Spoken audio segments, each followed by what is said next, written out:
ঠিক ঠিক নেই? ঠিক। কেন এই দুনিয়ার ভিতরে আযাব আসে? আল্লাহ এত দয়ালু, এত দয়াময়, এত মেহেরবান, এরপরেও কেন আযাব আসে? কোন কারণে এই দুনিয়ার ভিতরে আযাব আসবে। আযাব আসতেছে, আযাব আসছে, সামনের দিনও আসবে। এখনই যদি তাওবা করেন, আমাদের কাছ থেকে যিনি আযাব গজব উঠায় নিবেন তিনি কে? আল্লাহ। বলেন কয় কারণে আযাব আসে? দুই কারণে। 15 কারণে। সবাই করেন কয় কারণ? 15 কারণে। আর একটু দিল থেকে বলেন কয় কারণে? 15 কারণে। 15টা কারণে দুনিয়ার ভিতরে আযাব আসে। 1 নম্বর কারণ তুখিজাল ফাইয়ুদওয়ানা, রাষ্ট্রীয় সম্পদ বক্ষণ করা হবে, জনগণের সম্পদ মেরে খাবে। 16টা বছরের হিস্ট্রি ঘাটে ঘাটে মাঠে অলিতে গলিতে সব জায়গায় জনগণের সম্পদ লুণ্ঠন হয়েছে, ঠিক কিনা বলে? এসব কি মিলে? প্রথম কারণটা কিসে বলেন তো? 1 নম্বর কারণটা কি? রাষ্ট্র সম্পদ। সবার মুখস্থ করতে হবে। 1 নম্বর কারণটা কি? রাষ্ট্রীয় সম্পদ। রাষ্ট্রের সম্পদ, জনগণকে ঠকানো। 2 নম্বর কারণ আল্লাহর হাবিব বলেন আল আমানাতু মাগনামাত, আমানতের খেয়ানত হবে, আমানত থাকবে না। এখন আপনি তাকা দেখেন, আমানতদারিতা যাদেরকে আপনি দায়িত্ব দিয়েছিলেন, আমানতদারিতা তাদের ভিতরে ছিল না, ঠিক কিনা বলে? এজন্য ভোটের মতো একটা বিষয়কে বারবার তোরা বিলকি লাগায় বিনা ভোটে 1 বার 2 বার না, কয়বার? কথা কয় না, কয়বার? এই রাস্তার অবস্থা দেখলে বোঝা যায়। কি নাম জানি আসি আমার কইেন না, এরা যেই জ্বালান জ্বালাইছে হুজুর দিতে বিশাল দরবেশ তো। ও মাশাআল্লাহ, ঠিক আছে। উনি যেটা কইছে এটা একটা পুরো ঠিক।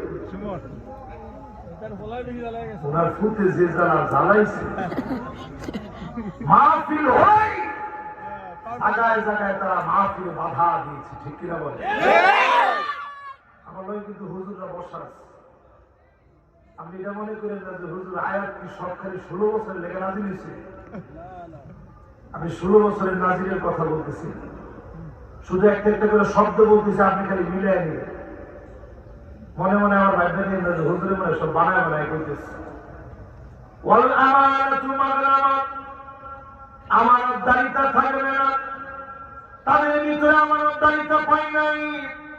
এজন্য উন্নয়নের জিকির ঠিকই তারা জমেছে, রাস্তায় রোডের পরিবর্তে তারা বাস দিয়েছে, ঠিক কিনা বলে?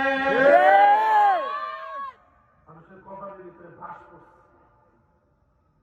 3 নাম্বার যেই কারণে দুনিয়ার ভিতরে শাস্তি আসে, কষ্ট দিতে সামনে অনেকে চিন্তা করবো থাক ওয়াজ আর শুনতাম না, একটু আজকে শুনে আযাব যে কি জন্য পৃথিবীতে আসতেছে, সামনে যে আসবে, একটা একটা করে মিলা। 3 নম্বরে আল্লাহ হাবিব বলেন যাকাতু মাগনামাত, যাকাত দেওয়াকে মানুষ অভিশাপ মনে করবে। করেনি? কিছু কিছু লোক যাকাত দেয়। কেমনে যাকাত দেয়? থোক বরাদ্দ। থোক বরাদ্দ বুঝছেন? যাকাত এসে 1 কোটি টাকা, উনি 2 লাখ টাকা যাকাতের শাড়ি আর লুঙ্গি কিনা তার ভর্তি করে নিয়ে আসছে। সিরিয়া ধরাইছে, বিশাল বড় সিরিয়া, তিনি যাকাতের শাড়ি আর লুঙ্গি দিবে।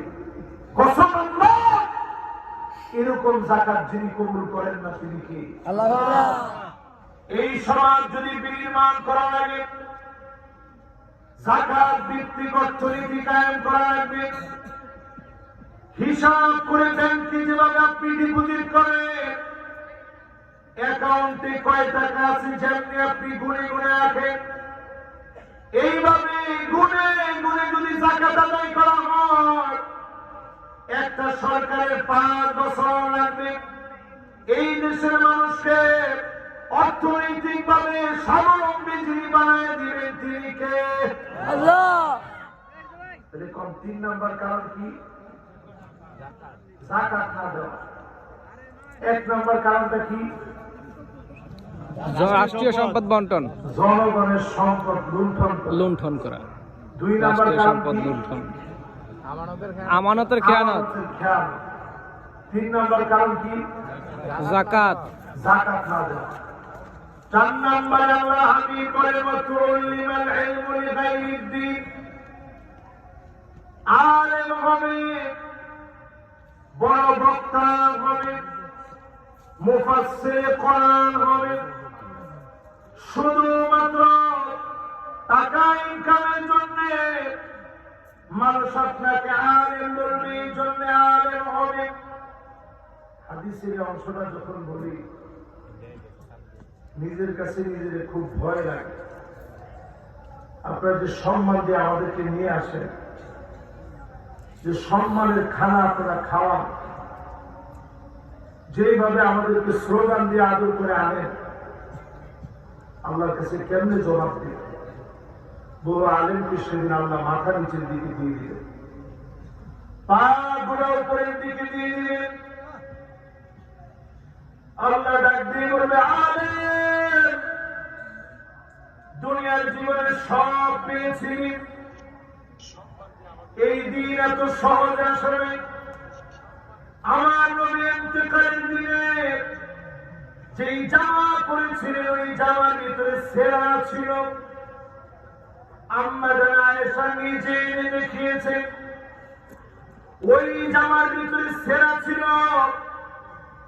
ক্ষমতা পাওয়ার পরে রাষ্ট্র শাসন করে আল্লাহ নবী দুনিয়া থেকে বিদায় নিলে ভালো দামি কাপড় করতে পারেন নাই।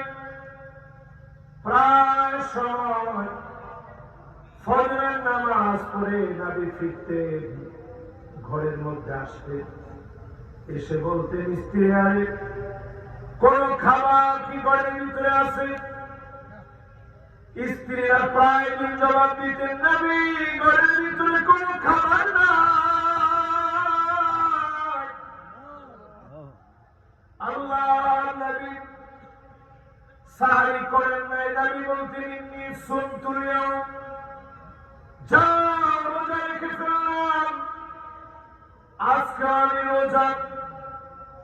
সাহারি করেন নাই, কিছু খান নাই, এক ডুব পানি পান নাই।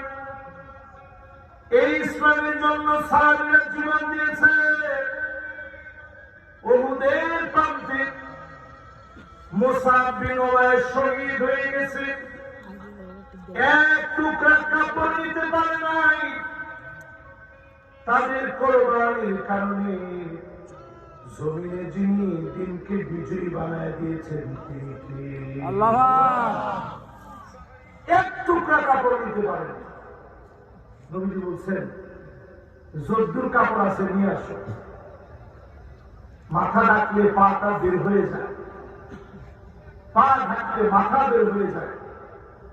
নবীজি বলছে কবরে তো শোয়াইবা মুসাফে, মাথাটা দেখে দাও, পাটার মধ্যে কিছু ঘাস খাই না, ইদখির নামক ঘাস দিয়ে পাটাকে ঢেকে দিও। জোরে করে আল্লাহু আকবার।